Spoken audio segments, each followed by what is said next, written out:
Before we begin, I'd like to take a moment to mention our colleague Dan Kildee, who cannot be with us today as he's recovering from surgery related to his recent cancer diagnosis. Dan is a valuable member of this committee, and his absence will be felt, particularly today, as we take up a piece of legislation of which Dan is an original co-sponsor.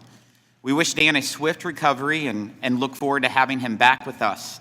The committee meets today to consider HJ Res 39, disapproving the rule submitted by the Department of Commerce relating to procedures covering suspension of liquidation duties and estimated duties in accord with Presidential Proclamation 10414. I recognize myself now for an opening statement. As recently as this past December, the U.S. Department of Commerce determined that China is circumventing tariffs on imports by shipping solar products through Cambodia, Malaysia, Thailand, and Vietnam. Since 2012, the United States has imposed higher tariffs on most solar imports from China to provide a level playing field for American manufacturers and workers. And the Commerce Department determined that Chinese companies are shipping products through these four countries to avoid those very tariffs. This is further evidence of China's ongoing trade abuses. American workers and consumers are being cheated by this behavior and deserve the committee's action today that protects them.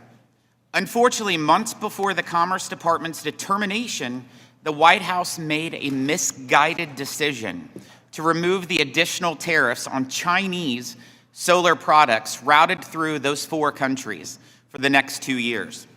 That has sent a signal that there will be less, not more, accountability for unfair trade practices that have given China a dominant position in solar panel production despite long-standing American innovation in this sector.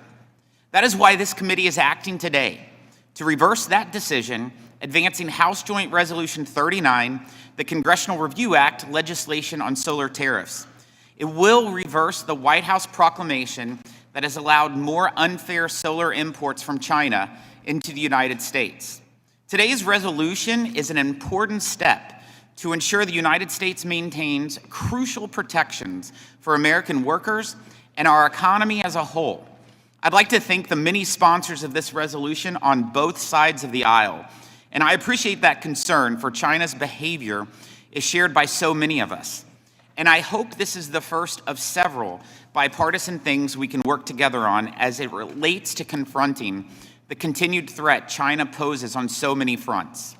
Members of the Ways and Means Committee clearly recognize that Congress must act in this instance to hold accountable bad actors in global trade, and in particular, Chinese wrongdoing.